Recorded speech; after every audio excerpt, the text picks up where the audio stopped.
there are about 400 million cats on Earth. Half of them are house cats, and the rest live on the streets. According to statistics, there are over 200,000 stray cats in Moscow. It is the most cautious and resourceful individuals who can survive in the big cities. This is a distinctive caste of cats. They are born in the street and trust only their self-preservation instinct. It is these cats who consider themselves masters of the big city. This is not the first generation of animals that live in the streets. They have a fairly high degree of adaptation, and perhaps you have seen how well cats find their way in a traffic flow. So while the cars are moving, they stand and wait patiently until the traffic lights become green and walk across the road along with people. They live in their own world. It's very easy to find food in the city, and it's very easy to find shelter to hide from cold and rain.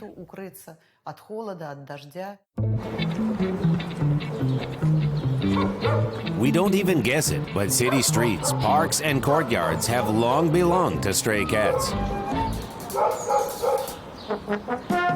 The metropolis is divided by predators into hunting grounds. Each male controls a small area where he lives and hunts, and the more aggressive the cat is, the bigger the territory and the more subordinates he has. Cats are not like the animals that live in packs with a rigid hierarchy, like wolves, for example, or any other animal. Nevertheless, they can coexist when following certain rules. There are always some animals who play the role of chiefs, if I may say so, yes, and there are subordinates. And there is someone who's in between.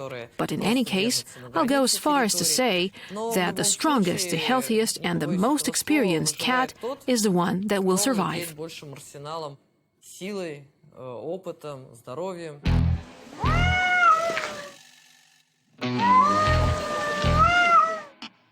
If you hear such a wailing cat howl, you're most likely witnessing a territorial fight. But why should cats expand the boundaries of their influence? Here, weaker rivals try to move as far as possible from the fight field. But be sure, the female, who these cats risk their lives for, will stay close. Female cats are the main reason why alpha males have these night fights. When the time comes for love, many cats give in to nature, and that's when we often hear these far from pleasant trills. And at the same moment, you can throw anything at the cat, you can try to pour water onto it, or somehow mute it. The cat will be unaffected and will continue anyway, if you can say so, to give a concert, because in its opinion, the means justify the end. Zoo psychologists note that it is only for a female that cats fight so desperately. With any other matter of dispute, animals try to avoid using sharp claws and teeth. They prefer to have a psychological struggle with their rival. But why? The fact is that the slightest scratch can lead to death if some infection gets through the wound. Cats may not realize this, but their instinct tells them when it makes sense to have a real fight and when it is wiser to retreat. Usually these animals try to avoid any contact straight away, because it knows perfectly well that there is no veterinarian under every bush and nobody will cure them. In nature, as a rule, injuries are associated with losing life, losing a possibility to hunt. But for stray cats, this is not the main rule of survival in a big city. The main one is to avoid your neighbor, a human. After all, for stray cats by birth, we are strangers, which means that we can be dangerous. If the animal has been frightened, if the animal doesn't have a positive experience of communicating with a human, if for the animal the human is an unidentified object, then it will not go into contact with him because, in the life of such animals, people are not part of their worldview. It's next to impossible to meet such cats in daylight in a crowded place. You won't see them at garbage bins or cellars of apartment houses. They won't eat the food left by a human. Living next to us, these cats have preserved their independence. In the city, they behave as if they live in the steppe or in the forest. where they need to hunt, and at every step of the way, the same hungry predators lie in wait for them. But does this mean that stray cats are hostile to humans? And can you teach semi-wild cats to trust people? I wouldn't describe it using the word trust, no.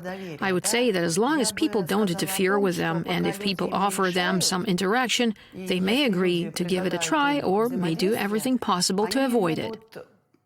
That's why there are animals that come up to you at bus stops, yes, come up to people and rub against them.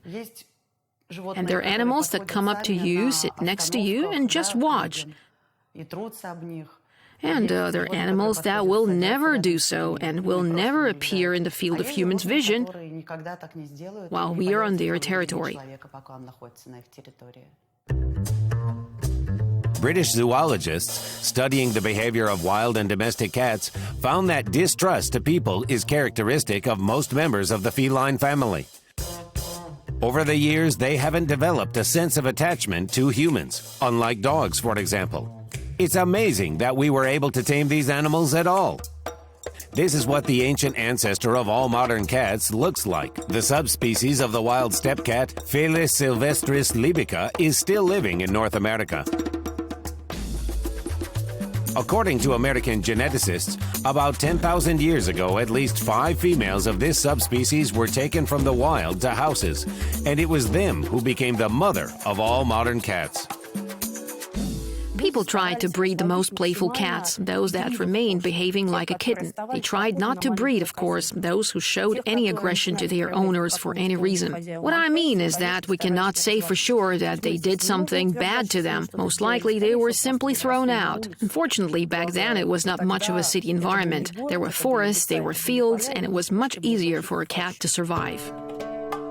The history of domestication of wild cats began in ancient Egypt. When a man began to grow and store grain, he had to protect his supplies from mice and rats. Then people also paid attention to the wild hunters living near their settlements.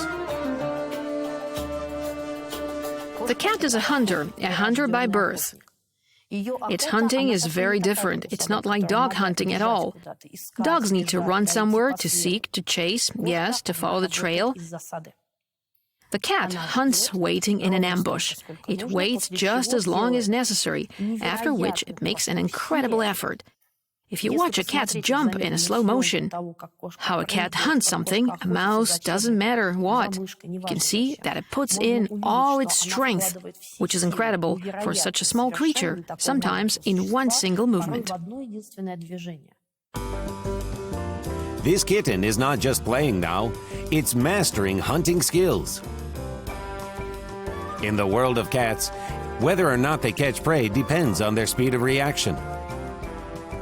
People think that cats mostly hunt mice. However, this is not true. They have 3 main types of prey: small rodents, birds, and fish. And for each case, they have a specific hunting tactics. And these are the movements the kitten is doing with the paw, just like an adult cat will claw a mouse. And here we see some hunting behavior. That's it. The mouse been caught. The kitten's hiding with the mouse. Now we'll try to hunt a bird. Oh, excellent.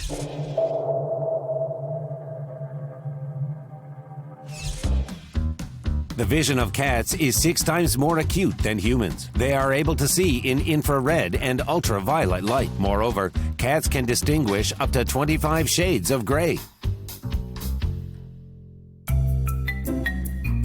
This peculiar feature of vision can be explained by the coloration of their main prey, mice, whose fur color varies from light gray to dark gray and brownish gray. It's very important for them to be able to see naturally in the dusk and in almost total darkness. That is when only the stars and the moon shine. It can see in that dimness, which for the human seems to be complete darkness. The main sensitive organ of cats is the whisker. We're used to calling them whiskers. However, unlike a human mustache, which is a masculine secondary sexual character and has a rather decorative role, the animal's whiskers are important sensitive receptors with a multitude of anatomical and functional features. The vibrissae whiskers stem, its outer part is longer and stiffer than other hair. The root is implanted in a follicle sealed by blood, the so-called sinus, and is surrounded by tens of thousands of nerve endings that catch the slightest vibration movements and transmit information to the brain. Moreover, the brain has a separate area for each whisker. Cats have a blind zone below their noses. The snout is elongated and they don't see what is here at their mouth at all. Therefore, they cannot pick up anything from the ground with the help of the eyes. They need to feel it with vibrissae. The sensitivity of our palms, it's not even close to the sensitivity of whiskers.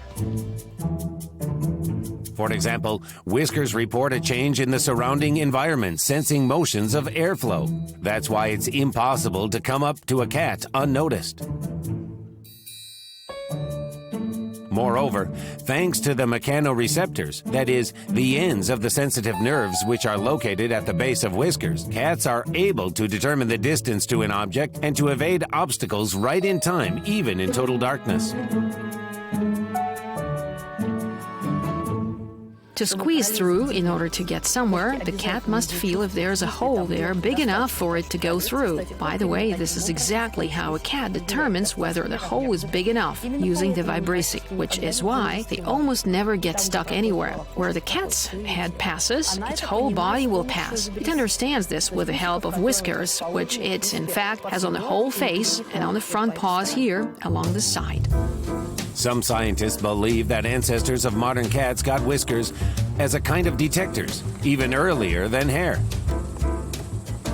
Whiskers are thicker than normal hairs on the body of animals, and there are individual muscles responsible for their movements. In the mother's womb, kittens first get whiskers formed, and only after that, hair. And later on, it is whiskers that allow cats to maintain the reputation of excellent hunters. However, the hunting instinct of cats has not always benefited humans. Every year, 25 billion birds, mice, voles, and other small rodents are killed with cat's paws. This figure is cited by Western biologists in their studies. And it's not only stray cats who are responsible for this mass extermination. Domestic cats hold their paws to it as well. They just frighten with their dreadful fury, completely ruthless fury. There are many recorded cases when cats drove away bears, for example, not being afraid of them at all. And there are cases of cats attacking wolves and very big dogs, and cases when cats really won in such, let's say, fights. But it's not only the reputation of excellent hunters that has brought cats their all over the world fame. This is what is left today from an ancient temple in the city of Bubastis. Egyptians built a sanctuary to honor the cat, which was worshipped there as the goddess of love and beauty.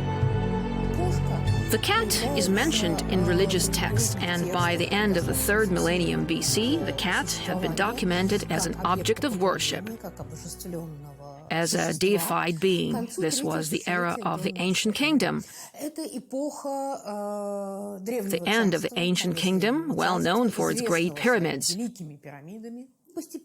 Gradually, the records started to mention the goddess cat, which was called Bastet.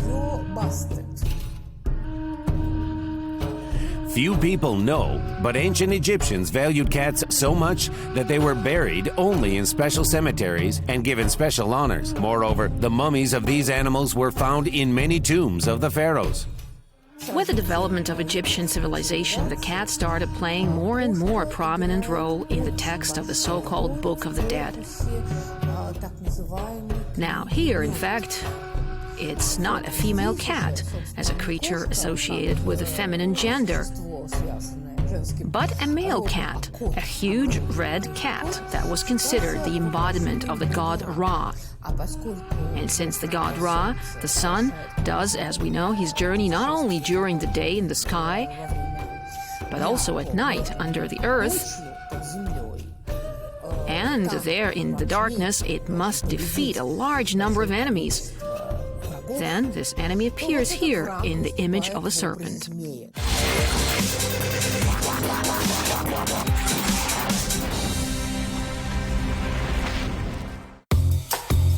The cat is one of the few animals that almost hasn't changed over thousands of years of evolution. Consider it yourself. Except for their size, 5,000 years ago, all representatives of the feline family looked the same as today. But what is most important is that, while retaining their wild character and behavior, cats are very different from all other animals that have been domesticated by humans. Take, for example, dogs. Because of the strict selection, used to be wolves obeyed man, becoming ideal watchdogs and shepherds. Not only did domesticated cats fail to drastically improve their owners' lives, but they also didn't allow people to change their predatory nature. This, according to zoologists, indicates a high mental ability of cats. The level of intellectual development of the cat hasn't been assessed yet. What I mean is that if there is a certain scale, experiments have been conducted on monkeys, on dolphins, on dogs, on crows, on rats. To say how much the cat is capable precisely of rational activity is quite difficult.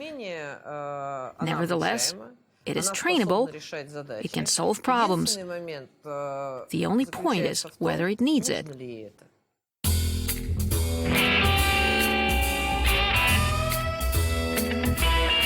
The best way to assess cats' intellectual capabilities is by training them.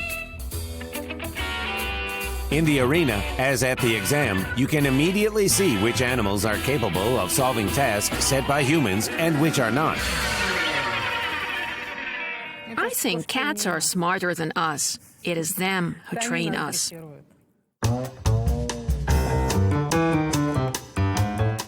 To make an animal do such tricks, the trainer must first be a good psychologist.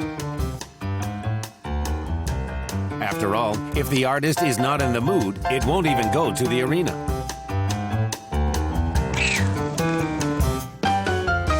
We had a kitty, Nikita. Yes, we were learning a new trick, and she didn't want to straighten her paws. And Jacob just raised his voice. A little bit, so to speak, raised his voice. She drooped itself, straightened the paws, and refused to take meat. Did so, then did this. And in the evening, she didn't want to go and work. Remember that in the morning, you'd raised your voice at me. But then, of course, she went back to work. The training begins as soon as a kitten is 3 to 4 months old. At first, they're simply taken to the arena to get used to the territory. Then comes the time of training. Every day, new ones come here like school. Watch and remember how adult cats work. While the kitten is growing up, we look at its abilities. Someone is jumpy, someone loves climbing, someone is afraid of heights, someone, on the contrary, isn't afraid of heights. For example, this one is afraid of heights, while his brother is not. That's it. We aren't going to prepare it for any stunts at height. Another clear indication of cats' intellectual abilities is the fact that they've found their own special language to communicate with humans. Meowing. Cats really have a huge range of these sounds. They have a huge number of them. Moreover, we can assume that this is actually, literally a language. A cat can communicate this way with another cat. It can talk to itself, like a person, for example, because it is nervous or excited, and this is absolutely normal. Animal language has always interested humans. Therefore, researchers around the world thoroughly compose and analyze the sounds that animals produce in different situations, to compose a special dictionary, and finally learn to understand their neighbors on the planet.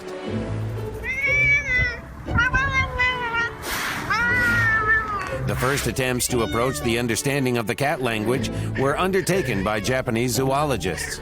They developed a prototype of a special electronic translator that recognizes the animal's language. A microphone and radio transmitter are attached to the collar. The electronic device translates the meaning of the cat's meowing into human language, and a phrase appears on a special screen. To create this translator, scientists analyzed the sounds of 4,000 cats of different breeds. The compilation of the cat's dictionary took almost 5 years. To understand animals, one shouldn't try to teach them your own language or imagine how a human would behave in their place. What you should do is try to observe them and pay attention to those features that they themselves offer us for communication. What I mean is the language which is typical for them. If you take and compare it with a human, it's not even a foreigner who doesn't know our language. In fact, you can compare it with an alien.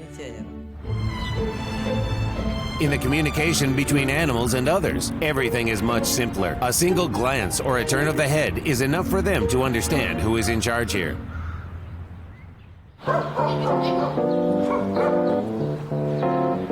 At first glance, this is an ordinary sight for training dogs, but it's not that simple. Dogs here are trained by a cat named Borzoi, which means cocky. Now we'll take the cat up to the dogs to check their reaction to the cat. In this case, for such work, the cat should be very calm, very adequate, not afraid of anything, especially not of dogs, and not showing them harsh aggression. Borzoi is ideal for this job, the result of his past in the streets. Julia took him from the street when he was a 4-month-old kitten. She saved him from a dachshund chasing him around the yard. And now it is Borzoi who trains dogs. Our task is basically to see how this dog, the one closest to us, will react. First of all, I always show my cat's bottom to the dog, because if you bring them face to face, it can cause a completely inadequate reaction from the dog. Even perhaps an attempt to snap the cat or, for example, to greet the cat very actively, so to speak, which the cat naturally won't like either. This is the most difficult stage of training. Borzoi has to go along the backs of dogs. Look, the dogs are nervous because now they are in a position of victims, and the cat is in the position of the attacker. But since the cat is perfectly calm, does not hiss, does not growl, even if the dog starts to mess around actively, the dog begins to perceive the cat as something that is not that dangerous, but someone that's worth respecting. And this reduces the desire to chase an unfamiliar cat in the city. And in this case, we also protect stray cats that are necessary in the city as rat eliminators.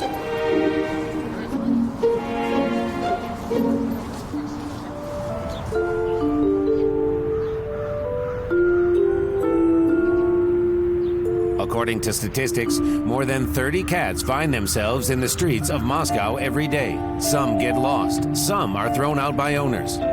These stray cats, Bellis and Olivers, have one thing in common. Once, they lived a full life at a home. However, now they'll have to adjust to survive in the concrete jungle. Zoo psychologists note the behavior of lost animals is very different from the habits of their congeners born in the streets. They aren't so cunning, fast, and in a big city, they don't feel like masters, more like victims. If the cat was brought up in the house, then after hitting the street, I'm not going to say the word is lost, no, because it's not always possible to lose it, but it often doesn't know how to use, she doesn't always understand some of the gestures and actions that others offer it. Well, other fellows in misfortune, yes, if you can say so. To survive, these cats try to stay together, closer to food and shelter. Living in different yards, animals consider each other members of one colony. Usually, the number of animals ranges from 3 or 4 to 20 cats. Domestic cats are unlikely to survive hunting, so they've found their way to adapt to life in the streets. They've settled next to the ones who they've lived with most of their lives, humans, in the hope that they will feed them. And they are absolutely right. At the basement of multi-storied houses, in the markets, and at construction sites where these cats live, there are always those who will feel sorry for them and feed stray animals. In the city, they live in the number and in the places where they can be fed by people accordingly. If the conditions are favorable, for example, if someone feeds them or there is a source of food, then of course there will be a livestock of animals, much bigger than in conditions where the entrances are blocked, for example, or they have nowhere to hide. The most difficult thing for lost cats is to survive in the streets for the first 2 weeks. During this period, animals try to hide from people and their congeners, but they leave their shelters very rarely, only to find some food. But as soon as the cat has got used to the new environmental conditions, it will start looking for an opportunity to return to its owner. The question is whether they will survive these 14 days in the streets, because many of our animals that have lived in an apartment, they have their claws removed, they have caps on their claws, and they have collars with bells. They become very easy prey and target. A lot of cats who, for example, live in families with dogs, they therefore are not afraid of dogs because they haven't had such an experience that the dogs offended them. They can go out and face a pack of dogs, just get run over by a car because for them, well, this is an incomprehensible story.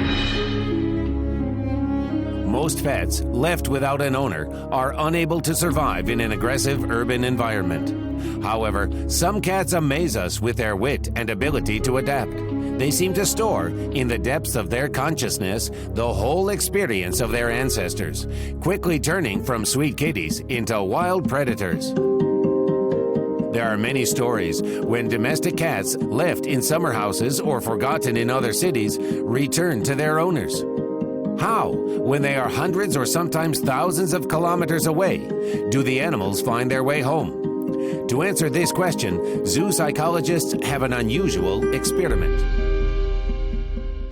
The animals were closed in boxes, deprived of the opportunity to navigate, and were driven around the city for several hours. After that, they were released in a completely unfamiliar place. Surprisingly, 99% of the cats had no problem to find the right direction. Scientists explain this by the fact that cats, like birds, navigate by the geomagnetic field of the Earth, literally feeling in which direction to move.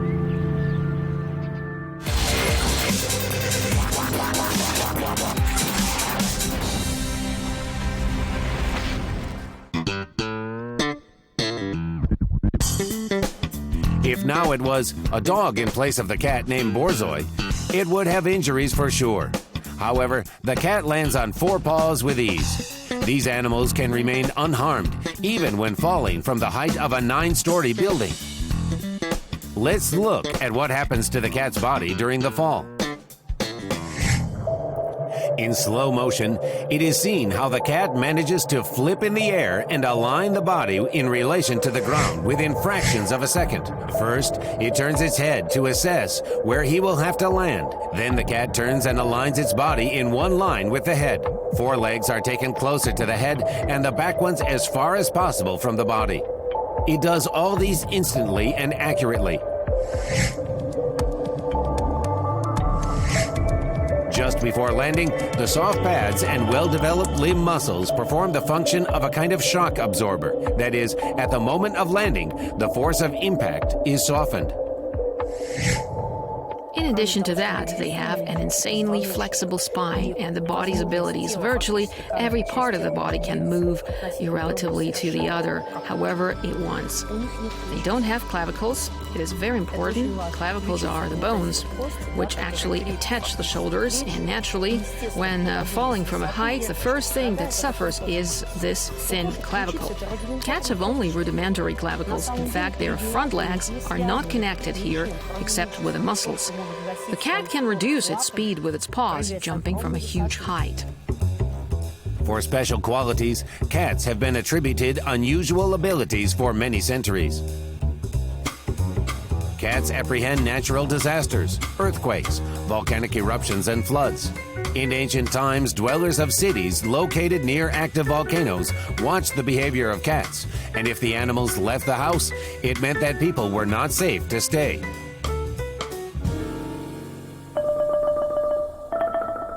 Still today, people living in seismic regions closely monitor the behavior of their pets, who have repeatedly saved their lives. There are many recorded cases when cats, apprehending an earthquake, woke their owners with loud meowing, and they managed to run out into the street just minutes before the disaster.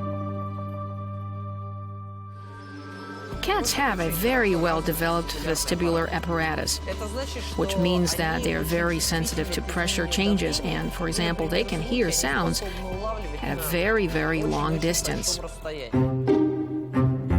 During World War I, cats were kept in trenches so that they could warn of a gas attack in advance. And during World War II, they were taken aboard submarines as live detectors of air composition.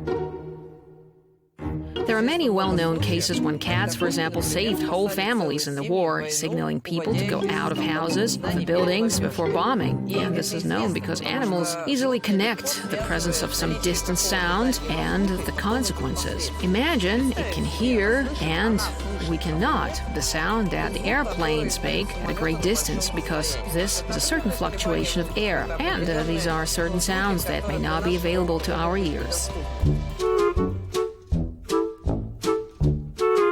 However, today not all cats have qualities that, until recently, have allowed them to survive in the most difficult conditions. And this is all because humans decided to interfere with the nature of these animals, depriving them of their main advantage, independence. Scientists have studied the genome of cats and found out specially bred domestic animals are, at a genetic level, different from congeners living in the wild. Domestic cats were found to have an increased number of so-called genes about domestication, responsible for gentleness and obedience.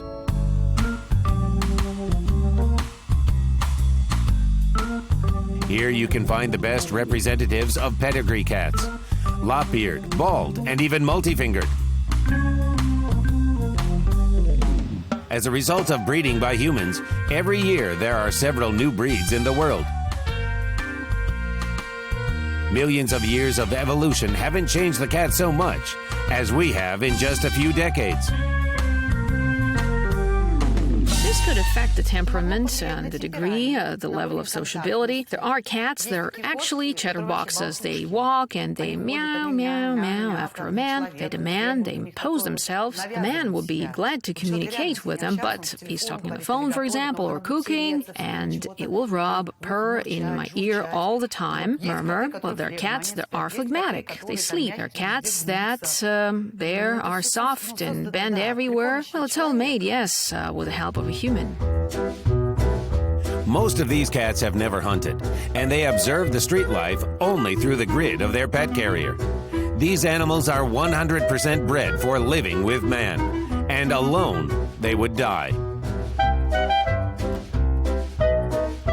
The problem is that people don't understand cats anymore. We've locked them in apartments. For them, it's absolutely not a normal state to live in such a closed space. In an apartment where people constantly move, where there are household items in a very small space, the cat most often doesn't feel safe for one simple reason. People have forgotten that cats live in a three-dimensional world and not in a two-dimensional world. They need to have heights. If the cat does not have a place where it can sit somewhere high safely, if from there it cannot watch what's happening, if it doesn't have quiet, secluded corners, dark, where the hand will not go, for example, there, yes, in a wardrobe, somewhere in the clothes where the cat can hide, the cat doesn't feel very comfortable.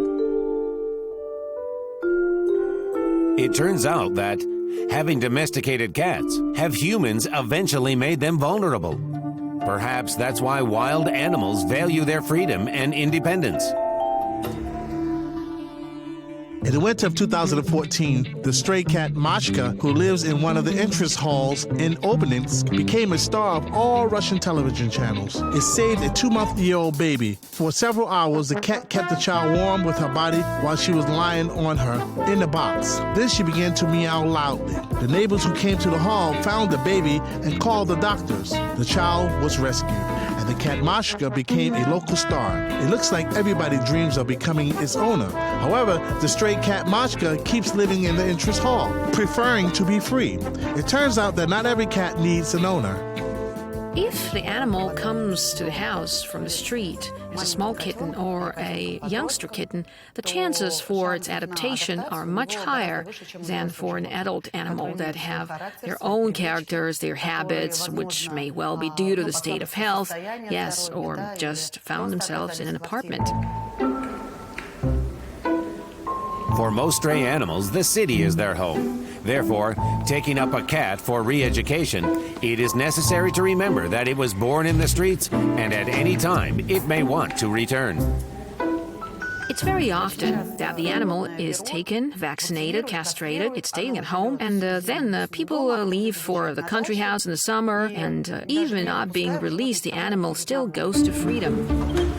Zoo psychologists argue the owner is not able to influence the decision of the cat to go and live in the streets. Even if a human takes the animal back, it will find a way to escape again.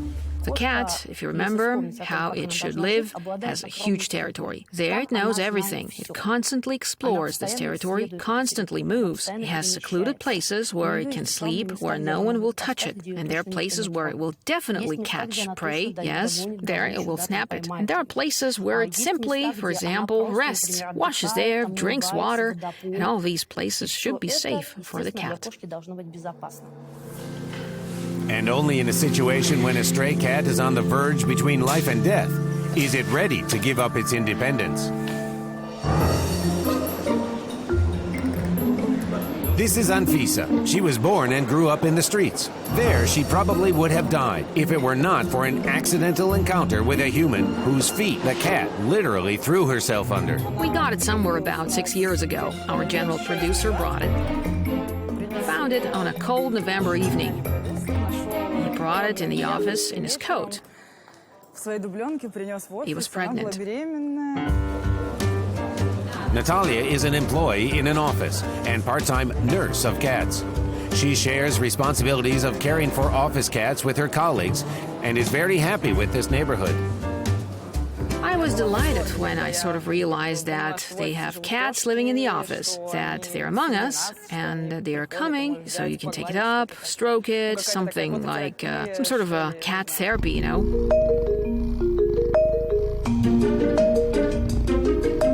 Pet therapy or zoo therapy.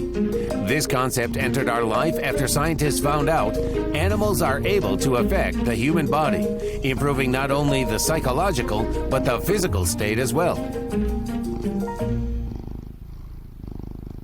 Modern computer equipment, a plastic box, a cat with super sensitive sensors, and a person stroking it. That's how scientists around the world are studying the purring of cats. There is a theory that purring is soothing for the human nervous system, especially children.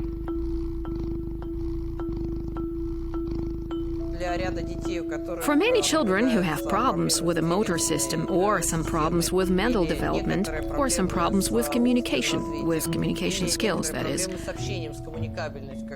For example, some degree of autism, then the communication with animals often relaxes them. Relaxes, makes it possible to feel more at ease, and often, by the way, can even restore some movements. Because the animal, it is very soft and warm, mobile, it pushes, it allows you to touch it.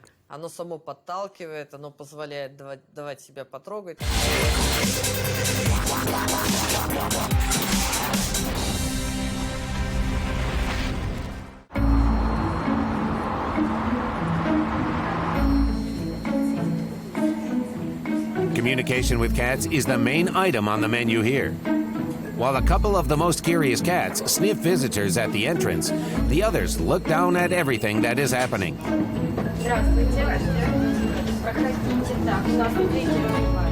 When the waitresses offer coffee with cookies, the inhabitants of the cafe will certainly help you. Unlike us, cats give a much larger role in the communication to gestures. In fact, they have developed not the language of words, if one can say so, but the body language. If the cat is relaxed, its eyes are open, its ears stand upright. The tail is calm, no matter if it is lowered or raised, but the main thing is that it is calm. The animal can stretch, can move relaxed, and this means that it is in a good mood, that it can communicate, that it is interesting to her. And the main thing is that it's not afraid of anything.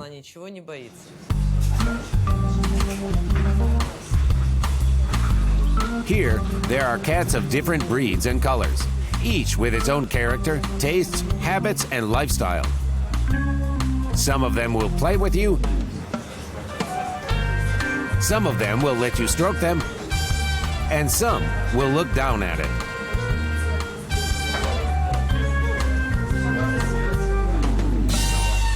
The day starts at 9 a.m. for them, the working day, that is. Our girls come and open their cages where they spend the night. And this is also a prerequisite for them to rest in these separate kennels from each other, from guests, from communication. And at 9 o'clock, they go out, help get the girls clean, and then meet the guests. If they get tired, they can go to the cat cafe and relax there. Climb into our numerous shelves. From the cat's point of view, everything is thought through here to the last detail. Scratching post, high shelves where it is convenient to hide, and the number of multicolored mice gives dance to the eyes. Everything for cats is the policy of the founders of the cafe. If a cat is satisfied, then more visitors will have cat therapy.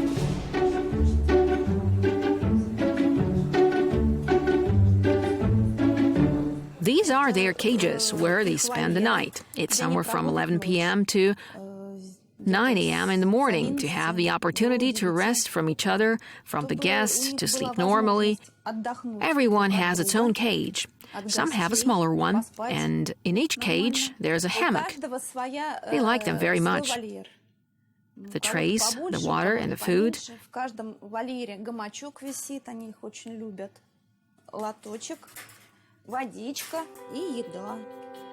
Whatever is necessary for the cat at night.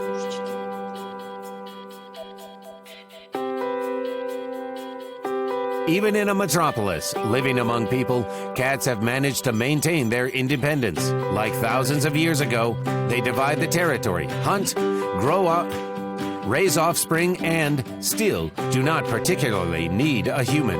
People will have to accept it. We will never turn cats into loyal servants as we did with dogs. But perhaps that is why they are so interesting to us and precious.